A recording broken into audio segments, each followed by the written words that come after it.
옆 사람과 인사합시다. 하나님께서 자녀인 당신의 필요를 채우십니다. 오늘 말씀 제목은 자녀의 필요를 채우시는 하나님입니다. 말씀을 통해서 크신 은혜 받으시기를 바랍니다. 먼저 여러분 상상을 해보시기 바랍니다. 예수님과 제자들이 지금 바닷가를 거닐고 있습니다. 이 예수님과 제자 일행은 곧 예루살렘을 향한 여정을 떠날 상황입니다. 그때 성전 세금을 거두는 사람이 예수님 일행에게 나와서 성전세를 낼 것인지 말 것인지 여부를 묻게 됩니다. 유대인들에게서 성전은 단순한 건축물이 아니라 하나님의 거처입니다. 이때 예수님이 명쾌하게 답변을 하시지 않고 굉장한 의외의 대답을 하십니다. 아들들은 세를 면하리라, 이런 말씀을 하십니다. 이것이 도대체 어떤 말씀이겠습니까? 예수님께서 지금 돈을 내고 안 내고를 말씀하고 있는 것이 아니고 그 성전 세금이라는 이 소재를 가지고 중요한 교훈을 가르치고자 하는 것입니다. 하나님의 나라, 마태복음의 주제인데 또 예수 그리스도에 관한 메시지를 전달하시고자 하는 것입니다. 오늘 설교를 통해서 성전 세금에 관한 그 내용과 의미를 잘 깨달아서 또 여러분 삶에 적용해서 참된 은혜가 있기를 주님의 이름으로 축원합니다. 첫 번째 살펴볼 내용은 예수님과의 관계보다 중요한 것은 없습니다. 여러분도 다 그럴 겁니다. 긍정적인 소식, 부정적인 소식을 듣게 되면 부정적인 소식에 더 강한 집착을 보일 겁니다. 더 강하게 반응하고 부정적인 소식이 더 강하게 기억에 남습니다. 인간은 위험한 상황을 피하려고 하고 생존 가능성을 높이기 위한 그런 인간의 본능입니다. 그리고 인간은 얻는 것보다 잃는 것을 더 두려워합니다. 이것을 심리학적으로 손실회피라고 합니다. 100원이 아주 가치 없는 것이라도 얻는 것보다 100원 잃는 것을 더 불안해한다는 거거든요. 또 우리는 나쁜 소식이 소문이 퍼질 때 정말 사람들의 그 반응에 엄청나게 쉽게 동조하고 크게 영향을 받습니다. 또 언론이나 미디어 보십시오. 나쁜 소식에 훨씬 관심을 많이 드리고 나쁜 소식은 엄청나게 자세하게 보도를 합니다. 왜? 그래야만 사람들의 많은 관심을 더 끌어당기고 시청률을 높일 수 있기 때문이거든요. 그래서 우리는 정말 이 세상을 산다는 것이 나쁜 소식에 너무나도 쉽게 노출될 수 있는 세상이고 우리는 크게 동조하고 크게 영향을 받을 수가 있습니다. 오늘 본문 보십시오. 예수님이 죽음만 얘기한 것이 아니고 죽음 이후의 부활을 얘기했습니다. 그런데 제자들은 부활 소식에는 반응하지 않고 예수님 죽는다는 그 사실 앞에 매우 근심했거든요. 여러분도 우리들도 다 그렇습니다. 문제가 오면 하나님이 합력해서 선을 이룬다는 쪽보다 문제가 너무 커 보이고 또 오지도 않은 실패를 먼저 상상하고 이번에는 별 수 없겠구나라고 생각하고 하나님이시라도 이 상황에는 어쩔 수 없겠다, 이런 크게 낙심을 하거든요. 성경에 보면 모세가 그랬습니다. 시대적인 지도자 모세. 이스라엘 백성을 잘 끌고 가다가 이스라엘 백성들이 고기 없다고 원망할 때 하나님이 분명히 내일 이맘때 고기를 주겠다, 넘치도록 주겠다 했는데 이 모세가 뭐라 했냐면 하나님이 아무리 하나님이라도 바다의 물고기를 다 잡고 들에 있는 소와 양을 다 잡아도 그게 가능하겠습니까? 이 520만 명이나 되는데 하나님이 가능하겠습니까? 3,600만 킬로그램 고기가 필요한데 하나님이 가능하겠습니까? 그때 하나님이 내 손이 짧으냐 그랬거든요. 그 다음날 12km 근방에 펼쳐져 있는 520만 명에게 메추라기를 비처럼 내려서 냄새가 질릴 정도로 먹게 하셨거든요. 오늘 본문에 보면 예수님께서 자신이 죽임당하고 제3일에 살아나리라고 예언하시자 제자들은 큰 충격 받았습니다. 아니, 이 부분은 예수님이 누차 말씀하셨는데 이날따라 제자들에게는 큰 근심으로 뭔가 불안함으로 다가온 것이죠. 예전이나 지금이나 죽음은 끔찍한 고통 중에 하나라고 생각하잖아요. 그 제자들에게는 큰 두려움을, 불안함을 겪게 된 것입니다. 이 제자들의 이 고민을 한마디로 얘기하면 비통함. 예수님의 죽음 소식 듣고 절망과 슬픔에 빠졌고 이제 앞으로 어떻게 해야 될 것인지 불안과 두려움을 겪게 된 것입니다. 22절에서 23절 보시면 갈릴리에 모일 때에 예수께서 제자들에게 이르시되 인자가 장차 사람들의 손에 넘겨져 죽임을 당하고 제3일에 살아나리라 하시니 제자들이 매우 근심하더라. 매우 근심하더라. 예수님은 자신의 죽음의 확실성, 나는 확실히 죽는다라고 딱 못 박으시고 또 3일에 살아난다라고 말씀하셨습니다. 그런데 또 이 말씀의 독특한 부분은 예수님께서 배신당할 거라는 사실을 최초로 언급하셨습니다. 사람들의 손에 넘겨져. 가룟 유다의 배신으로 사람들의 손에 넘겨진다라는 뜻이거든요. 여러분, 제자들이 이 사실을 이해했을까요? 매우 근심하였더라. 이 단어를 보면 어느 정도 이해했을 것입니다. 제자들이 예수님이 죽임을 당하실 것이라는, 예수님을 잃게 될 거라는 요점을 파악하고 있었습니다. 하지만 그들은 예수님의 죽음이 무엇을 의미하는지, 예수님이 왜 죽으셔야 하는지 이해하지 못했고 부활을 이해하지도 못했고 믿지도 못했습니다. 마가는 이들이 예수님의 뜻을 이해하지도 못했고 묻기도 두려워했다라고 표현했습니다. 마가복음 9장 32절. 그러나 제자들은 이 말씀을 깨닫지 못하고 묻기도 두려워하더라. 누가는 예수의 뜻이 그들에게 숨겨져 있어서 그들이 깨닫지 못했다라고 덧붙입니다. 누가복음 9장 45절. 그들이 이 말씀을 알지 못하니 이는 그들로 깨닫지 못하게 숨긴 바 되었습니다. 또 그들은 이 말씀을 묻기도 두려워하더라. 제자들은 예수님께 강한 애착을 가지고 있었습니다. 그래서 예수님이 곧 자신들을 떠날 거라는 암시에 매우 근심했습니다. 제자들은 예수님을 따랐고 예수님으로부터 가르침을 받았고 예수님으로부터 수많은 기적을 경험했고 예수님에게 영적으로 강한 유대감을 가지고 있었습니다. 이런 관계 속에서 예수님도 제자들에게 완전한 보호와 완전한 안전을 제공하시면서 주요 양육자 역할을 수행했습니다. 이 제자들이 예수님이 사라질 거라는 생각, 그럼 죽을 거라는 소식 듣자마자 앞으로 어떻게 살아가지? 어떻게 해야 되지? 막막함과 불안함이 엄습했습니다.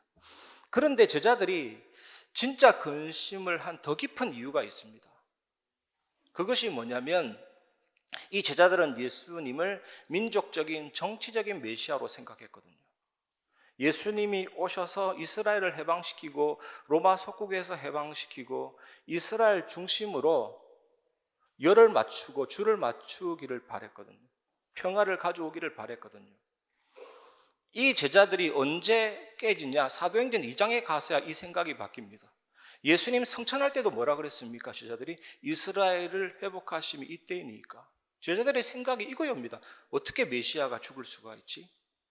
어떻게 메시아의 죽음으로 구원이 완성될 수 있지? 이해가 안 되는 겁니다. 그래서 매우 근심하고 불안하고 큰 혼란을 겪었던 것입니다. 저는 말씀을 준비하면서 이렇게 생각이 들더라고요. 여러분은 안 그렇습니다. 많은 그리스도인들 중에 나는 예수 그리스도 없이 정말로 잘 살 수 있다라는 느낌으로 살고 계시는 분도 있습니다. 예수님이 그 사람에게 절대적인 분이 아닌 거예요. 그리스도를 믿는다고 하면서 삶 속에서 그리스도의 죽음과 부활이 경험 안 되니까 자기 욕심, 자기 동기, 나중심, 인본주의로 살게 됩니다. 이러한 상태는 결국 영적으로 위험해집니다. 사탄의 유혹에 넘어가서 죄악과 타락으로 떨어질 수 있고 하나님과의 관계가 더더욱 멀어질 수 있고 영적인 축복을 완전히 놓칠 수가 있는 것입니다. 여러분, 우리는 예수님 당시 예수님을 따랐던 제자들보다 더 큰 축복을 가지고 있습니다. 예수님이 지금 여러분 속에, 우리 속에 계시기 때문입니다. 성령께서 내주하시고 인도하시고 역사하시기 때문입니다. 그런데 예수님 없이 내 마음대로 살아가는 사람이 많습니다. 그 이유가 무엇입니까? 사탄은 우리 안에 있는 죄를 자극해서 결국에는 나중심, 이기주의로 생각하고 행동하도록 유혹합니다. 창세기 3장이 뭡니까? 하나님 간섭받지 말고, 하나님 구속받지 말고, 네가 네 인생의 주인이다, 네가 하나님이다, 네가 원하는 대로 사는 것이 참된 행복이라고 속이잖아요. 세상의 가치관도 개인주의, 물질주의, 성공주의, 그런 세상의 가치관도 결국에는 인간을 나중심, 이기주의의 삶을 살도록 조장하는 것입니다. 그래서 사탄의 유혹, 죄의 속삭임, 세상의 가치관, 여기에 굴복하면 결국 영적인 무감각에 빠지게 됩니다. 복음에 대해서, 하나님의 말씀에 대해서 무지하면 이기적인 삶을 살 수밖에 없습니다. 예수 그리스도의 주권 저리 가라, 예수 그리스도의 왕권 저리 가라, 거부하는 거죠. 아무에게도 간섭받기 싫은 겁니다. 나를 지배하지 말라는 겁니다. 그래서 예수님에 대해서 무관심하게 되고, 이 생명의 복음에 대해서 소극적인 태도를 보이게 되고, 홀로 고립이 되고, 하나님 자녀의 소속감을 완전히 잃어버리고, 하나님과의 관계를 거부하고 벽을 세우고 혼자 지내게 됩니다. 여러분, 왜 예수님이 상하셨습니까? 왜 예수님이 찔리셨습니까? 왜 예수님이 징계당하셨습니까? 왜 예수님이 채찍 맞으셨습니까? 그 채찍 한 가닥에는 뼈가 달려있고 한 가닥에는 구슬이 달려있고, 세 구슬, 31가닥 되는 채찍 맞으면 살갗이 벗겨지고 근육이 파괴되고, 70kg 되는 십자가를 지고 가다가 정면으로 쓰러져서 가슴 골절이 일어나서 폐와 심장 사이에 혈액이 고이고 피 3분의 1을 쏟고, 그 십자가에서 6시간 동안 달려서 흑하는 상태, 횡격막이 들려 올라간 상태 속에서 질식사하신 그 예수님, 무엇을 해결했습니까? 너무나도 놀랍고 고맙고 감사하죠. 십자가에서 다 이룬 것입니다. 너희의 모든 죄를 나에게 가져오라. 나는 너희에게 하나님의 의를 주겠다. 너희의 모든 죽음을 내가 다 가져가서 너희에게 영원한 생명을 주겠다. 너희의 저주를 내가 다 가져가고 나는 너희에게 하늘의 축복을 주겠다잖아요. 죽음으로 사망의 세력을 잡은 자 마귀를 꺾으신 이사지사, 완전히 사망의 세력을 잡은 흑암을 꺾으신, 부활하사 사망과 사탄의 세력을 정복하신 주 예수 그리스도. 정말 복음을 알면 알수록 어떤 상황이 되냐, 응답이 있든지 응답이 없든지, 죽든지 살든지 내 몸에서 그리스도가 존귀되기를 원한다. 오직 예수 완전 복음. 이럴 때 진정한 축복, 하늘의 축복, 진짜 세계 살리는 응답이 여러분과 여러분 모든 현장에 임하게 될 것입니다. 이 축복을 회복하고 누리시기를 바랍니다. 예수님은 죽음과 부활에 대해서 제자들에게 말씀하셨고, 이어서 성전과 본인의 관계에 대한 부분을 말씀하십니다. 그것이 두 번째로 나눌 내용입니다. 두 번째, 예수님의 메시아적 정체성과 신자의 지위입니다. 24절에서 26절입니다. 가버나움에 이르니 반세계를 받는 자들이 베드로에게 나와 이르되 너의 선생은 반세계를 내지 아니하느냐, 이르되 내신다 하고 집에 들어가니 예수께서 먼저 이르시되 시몬아, 내 생각은 어떠하냐? 세상 임금들이 누구에게 관세와 국세를 받느냐? 자기 아들에게냐 타인에게냐? 베드로가 이르되 타인에게니이다. 예수께서 이르시되 그렇다면 아들들은 세를 면하리라. 예수님과 제자들이 가버나움에 이르렀습니다. 당시 가버나움에는 베드로의 집이 있었습니다. 예수님과 제자들은 이 집을 자주 이용했습니다. 이때 성전세를 거두는 성전세 징수원이 예수님과 제자들에게 나와왔습니다. 원래 이스라엘 남자는 20세 이상 되면 성전 관리와 성전 제사 제도 유지를 위해서 반세겔이라는 세금을 내게 됩니다. 성전을 관리하고 이 제사 제도를 유지하는 데 사용되었습니다. 반세겔은 일반 노동자가 이틀 일해야 받는 품삯입니다. 꽤 큰 돈입니다. 그래서 성전세를 거두는 자들이 예수님께 와서 너희 선생들은 성전세를 내지 아니하느냐라고 물었습니다. 이것은 아주 강력한 표현입니다. 너희 선생도 성전세를 내겠지라고 아주 강력하게 말하는 의미입니다. 당시 20세 이상 되는 성인 남자들이 성전세를 냈기 때문에 당연하게 베드로도 예수님도 내신다라고 대답했고, 예수님도 그래대로 성전세를 내셨기 때문에 베드로는 이렇게 대답했습니다. 그런데 예수님은 성전세를 낼 필요 없다라고 말씀하셨습니다. 예수님은 베드로에게 도리어 질문합니다. 세상의 왕들이 국세와 관세를 누구에게 거두냐? 타인에게냐 자기 아들에게냐? 질문합니다. 베드로가 생각해 보니까 당연한 거 아니겠습니까? 세상의 임금들은 타인에게 세금을 거둡니다라고 말했습니다. 그래서 예수님은 그렇다면 아들들은 그 세를 면하리라고 말씀하셨습니다. 따라서 예수님과 예수님의 제자들은 하나님의 아들들이기 때문에 성전세를 낼 필요가 없었습니다.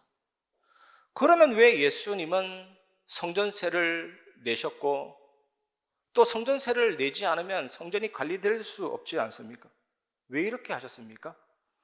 예수님은 중요한 교훈을 가르치기 위해서 이렇게 하셨습니다. 예수님은 법을 준수해서 성전세를 내셨지만 예수님, 메시아 그 정체성을 가르쳐주고 신자의 진정한 지위를 가르쳐 주시기 위해서 성전세금이라는 이 소재를 사용하신 것입니다. 베드로는 아마 이렇게 생각했을 겁니다. 예수님 하나님의 아들이고 나는 예수님의 제자인데 왜 성전세를 내야 되냐? 그런데 사랑의 예수님은 그 베드로의 생각을 인정하시면서 한편으로는 그 생각의 한계점을 지적하셨습니다. 예수님은 하나님의 아들로서 세금 면제, 그 혜택 누리기 위해서 오신 분이 아닙니다. 예수님은 하나님의 나라를 가져오시기 위해서 이 땅에 오신 하나님이십니다. 그걸 가르쳐 줍니다. 여러분, 마태복음에서 말하는 하나님의 나라는 하나님의 주권과 하나님의 통치를 말합니다. 예수님이 등장하시니까 바람과 풍랑도 그 명령 앞에 순종하잖아요. 하나님이 주인이고 하나님이 예수님이 통치자죠. 귀신을 쫓아내시고 죽은 자를 살리시고 오병이어 칠병이어 기적을 일으키시고 죽은 자도 살리신 하나님의 주권과 통치를 말합니다. 그리고 하나님의 나라는 하나님의 뜻이 이루어지는 곳입니다. 또 하나님의 나라는 예수 그리스도 중심으로 한 구원을 말합니다. 예수님을 통해서 죄의 사함을 받고 예수님을 통해서 저주에서 노임을 받고 예수님을 통해서 사탄의 권세에서 해방받게 됩니다. 이것이 중요하다는 거거든요. 여러분, 성전세, 세금은 자발적인 것이 아닙니다. 사실은 법적인 것입니다. 안 내면 안 되는 부분인데, 그런데 헌금은 다른 것입니다. 헌금은 자발적인 것이고 믿음으로 해야 되고 감사로 드려야 되는 것이죠. 여러분, 성경은 돈은 거룩하다라고 말하고 있습니다.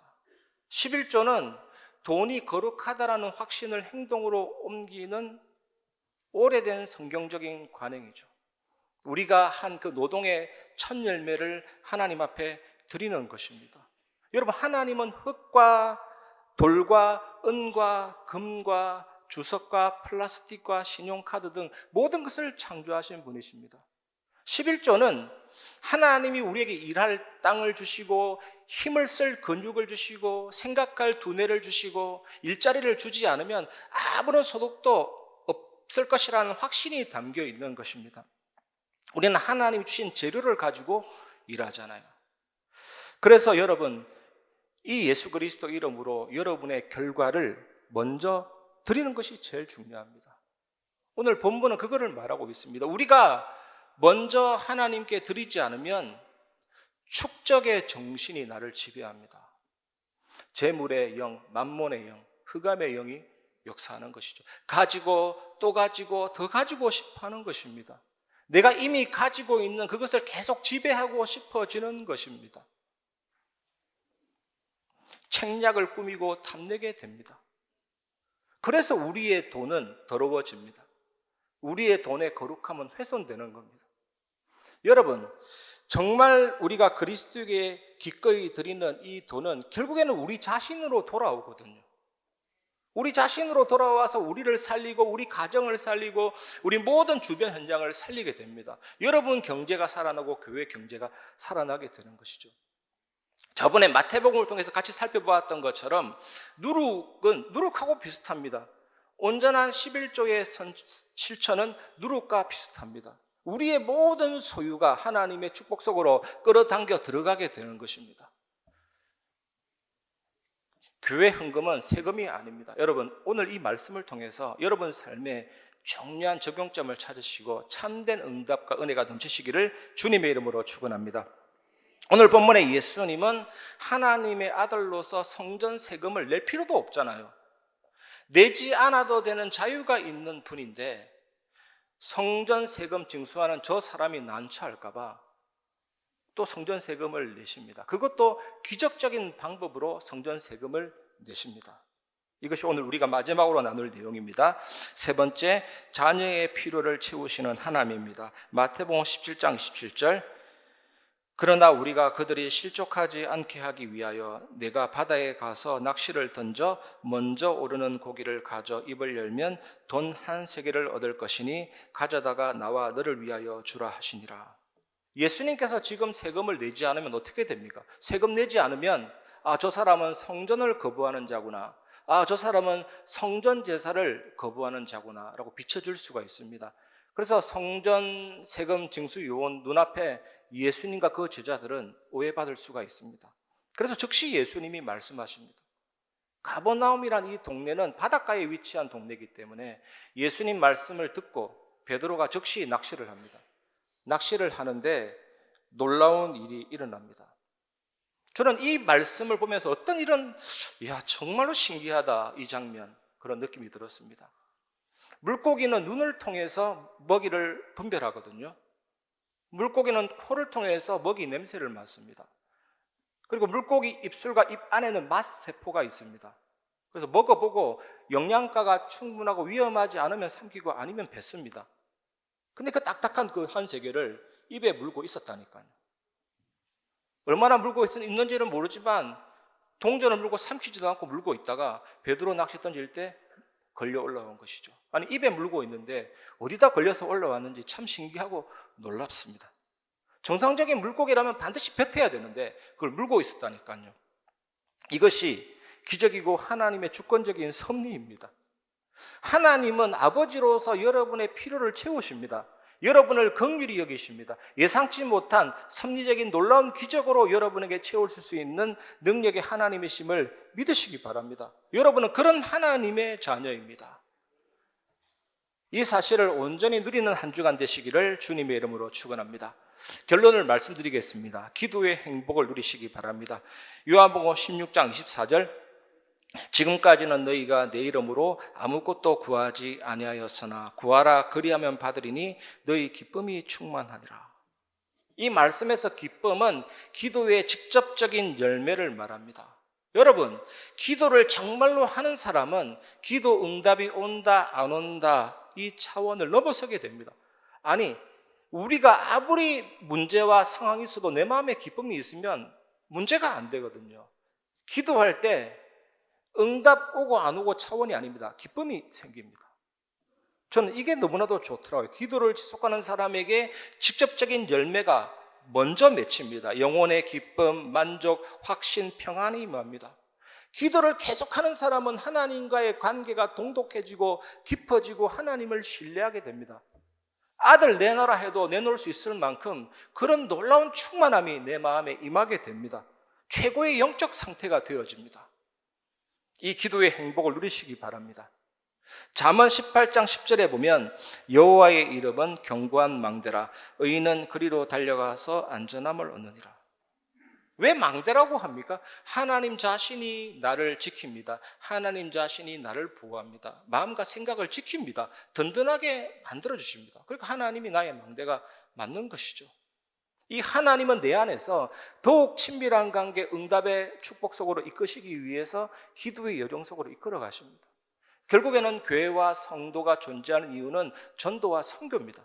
정확한 이정표 속으로 이끌어 가십니다. 그래서 신앙생활 가장 중요한 게 아침에 하나님 바라보는, 점심 때 하나님 바라보는, 저녁 때 하나님 바라보는 것. 근데 제 신앙 경험에서 아침에가 제일 중요한 것 같아요. 아침에 정말로 집중하고 은혜 누리면 기도 체질이 되고 그 은혜가 하루 종일 넘치게 되는 것이죠. 기도하고 싶어집니다. 여러분, 석유 공장, 화학 공장 가면 파이프들이 굉장히 꼬여 있잖아요. 어디가 출구일지 몰라요. 막 꼬여 있어가지고 파이프 라인이라고 하잖아요. 우리 속에 꼬여 있는 것들이 참 많을 수가 있거든요. 저는 제 속의 파이프라인이 아무리 옳은 말이라도 기분 나쁘게 하면 잘 안 틀려요. 이게 막 꼬이는 거죠. 정말 기도하다 보면 이런 답답한 꼬여있는 파이프라인들이 풀리기 시작하죠. 회복이 되고 치유가 되고 응답이 넘치고 하나님 때문에 너무너무 감사하고 살아있는 것도 감사하고 문제가 와도 감사하고 플랫폼입니다. 막 열리는 것이죠. 그러니까 개인, 만남, 가정, 직장, 지역에 기도하면서 살리는 파수망대가 됩니다. 그리고 이 복음이 이제 전거되기 시작합니다. 안테나로. 이런 사람들은 문제가 있든 없든 상관없습니다. 정말 그게 발판이 되고 갈등이 오면 나를 바꾸는 십자가 복음 누리는 갱신의 기회가 되고 위기가 오면 길이 됩니다. 그래서 흔들리지 않는 절대 망대가 되는 거죠. 절대 망대라 하니까 막 강력한 이미지가 아닙니다. 그 예수 때문에 그 어떤 것도 문제가 되지 않고 살든지 죽든지 내 몸에서 그리스도가 종기 되길 원합니다. 그게 절대 망대입니다. 여러분, 이 은혜 누리시고 한 주간 승리하시기를 주님의 이름으로 축원합니다. 오늘은 선교 축제 주일로 지키면서 성찬식을 진행하게 됩니다.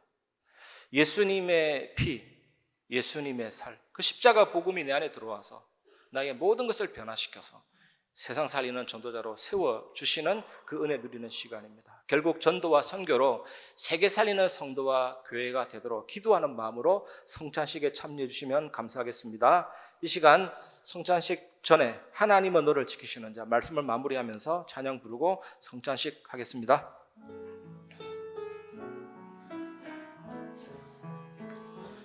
하나님은 너를 지키시는 자 너의 우편에 그늘 되시니 낮의 해와 밤의 달도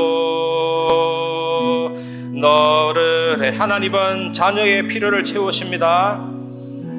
마음의 문을 열고 하나님은 너를 지키시는 자 너의 반란을 면케 하시니 그가 너를 지키시리라 너의 출입을 지키시리라. 눈을 들어 산을 보아라. 눈을 들어 산을 보아라. 너의 도움 어디서 오나. 천지 지으신 너를 만드신 여호와께로다. 아멘. 성찬식을 진행하게 됩니다. 성찬식은 예수 그리스도를 기억하고 예수 그리스도께서 오시는 그날까지 예수님이 어떻게 죽으시고 어떻게 우리를 사랑하셨는지 그 보혈, 그 고난의 흔적들 생각하면서 우리 몸에 우리 영혼에 깊이 그 은혜를 사모하고 받아들이는 시간입니다. 예수님이 죽으시고 피 흘리시고 고난당하신 그 잔과 그 떡을 먹으면서 예수 그리스도의 죽음과 부활 온전히 연합돼서 결국에는 우리의 번성과 죄를 이기고 사망과 사탄을 정복하신 예수 그리스도로 말미암아 마음의 평안함과 영생의 소망을 확인하고 감사하는 시간 되시기를 주님의 이름으로 축원합니다. 유아 세례 이후에 입교하신 분들, 세례 받으신 분들 성찬에 참여할 수 있습니다. 같이 기도하겠습니다.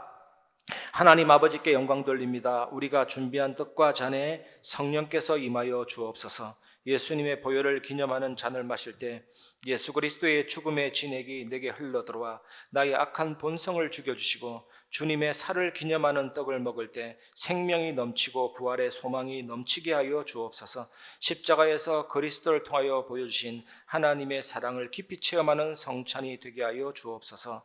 예수 그리스도 이름으로 기도합니다. 아멘. 또 떡을 가져 감사 기도하시고 떼어 그들에게 주시며 이르시되 이것은 너희를 위하여 주는 내 몸이라. 너희가 이를 행하여 나를 기념하라 하시고 예수께서 이르시되 나는 생명의 떡이니 내게 오는 자는 결코 줄이지 아니할 터이요 나를 믿는 자는 영원히 목마르지 아니하리라. 나는 하늘에서 내려온 살아있는 떡이니 사람이 이 떡을 먹으면 영생하리라. 내가 줄 떡은 곧 세상의 생명을 위한 내 살이니라 하시니라. 아멘. 찬송가 149장 부르면서 성찬을 받겠습니다.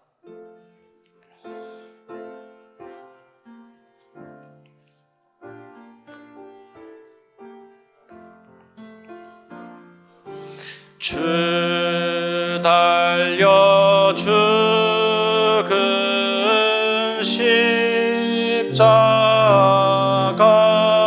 십자가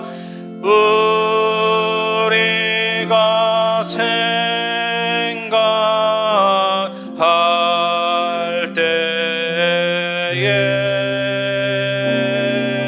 세상에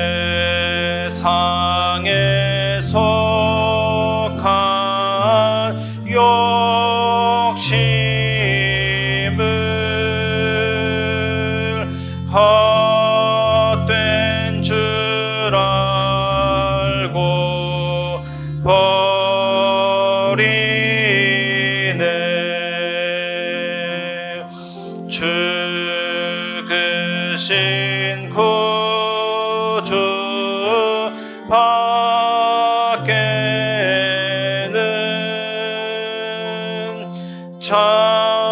자랑을 말게 하소서.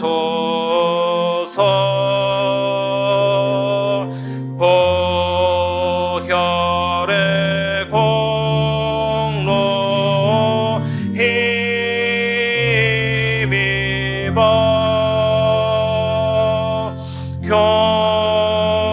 교만한 마음을 버리네. 못 박힌 손 발 보니 큰 자비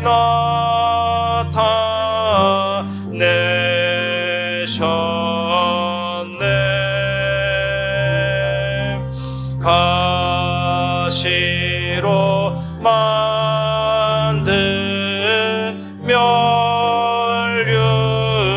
면류관 우리를 위해 쓰셨네.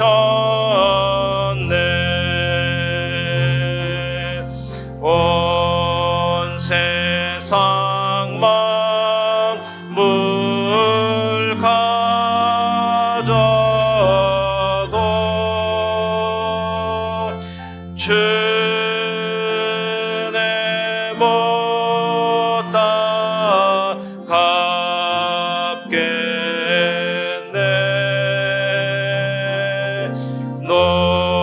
놀라운 사랑 받은 나 몸으로 제물 사. 한 번 더 부릅니다. 주 달려 죽은 십자가 우리가 생각할 때에 주 달려 죽은 십자가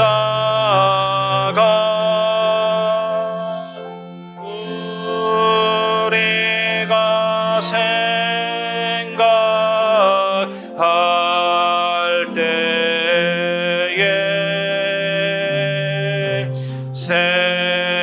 세상에 속한 욕심을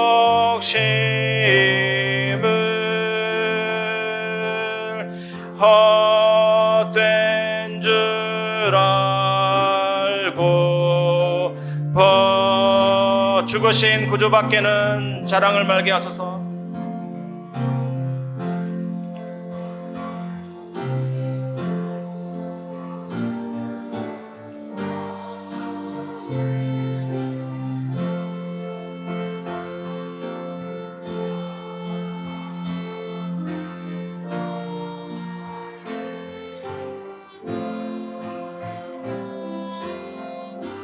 보혈의 공로 힘입어 보혈의 공로 힘입어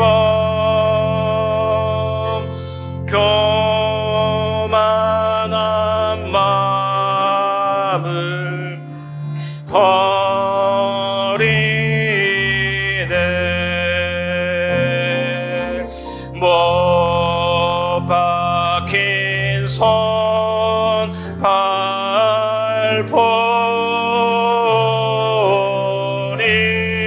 발보니 큰 자비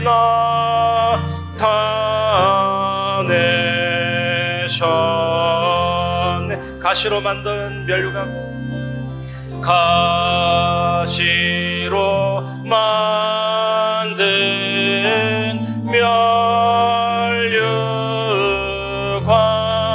면류관 우리를 위해 쓰셔 온 세상 만물 가져도 온 세상 만물 가져도 주내 못다 갚겠네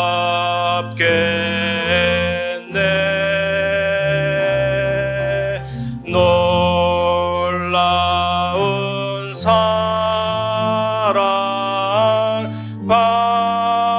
받은 나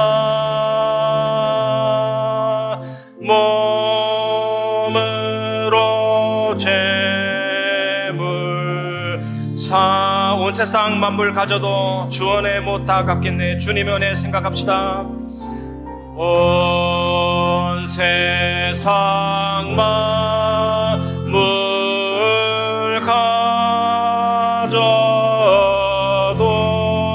가져도 주내 못다 갚겠네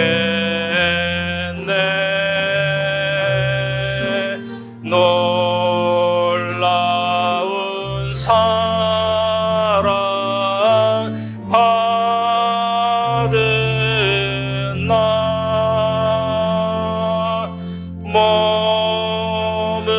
몸으로 재물 삼겠네